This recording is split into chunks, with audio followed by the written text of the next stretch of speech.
حلو صبح يا حلو طل. النهاردة في بلد المليون نخلة اللي بيمر فيها شريان النيل في رشيد مدينة السحر والجمال، فطار مصري أصيل من عند المدينة المنورة في رشيد اللي جنب مسجد العباسي.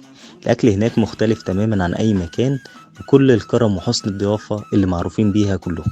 الأكل طالع بنفس معمول بحب، أكل كله طبيعي طازة خالي من أي مواد صناعية، كله أورجانيك، فلازم تاكل وتنبسط.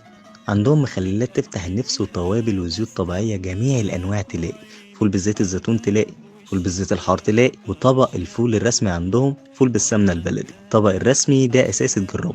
والأصناف عند المدينة المنورة كتير، والخير هنا بزيادة، الطلب بينزل لك معاه كل السلطات والمخللات اللي تفتح النفس. والأهم من كده إن الأسعار رخيصة جدا، ومن حلاوة الأكل نفسك تتفتح، تلاقيك عمال تزود بقى في أصناف وتحب تطلب وتدوق وتستطعم.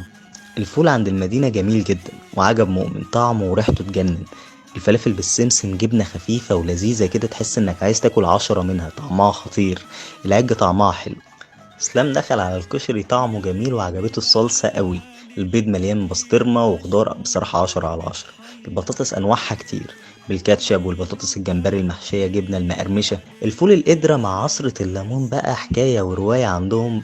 في منه بقى فول بالكبدة وبالصدوق، الفلافل بالبسطرمة، وعندهم فلافل بالليمون المعصفر، والجبنة المقلية بالكاتشب والمايونيز. بقى بجد كل حاجة عندهم حلوة وطعمة. الطحينة غامقة وتقيلة من غير أي تخفيف أو إضافات. الأكل كله جامد والمزاج عالي مع الأصناف والمخللات. أنت مش محتاج بعد الأكلة دي غير حاجة واحدة بس، كوباية شاي. وفي الآخر بنشكر رجالة المدينة المنورة أولاد الأبزاري على حسن الضيافة والاستقبال. ما تنساش تتابعنا لأن سلسلة ريفيوهات رشيد مش هتخلص وهتنزل ورا بعض.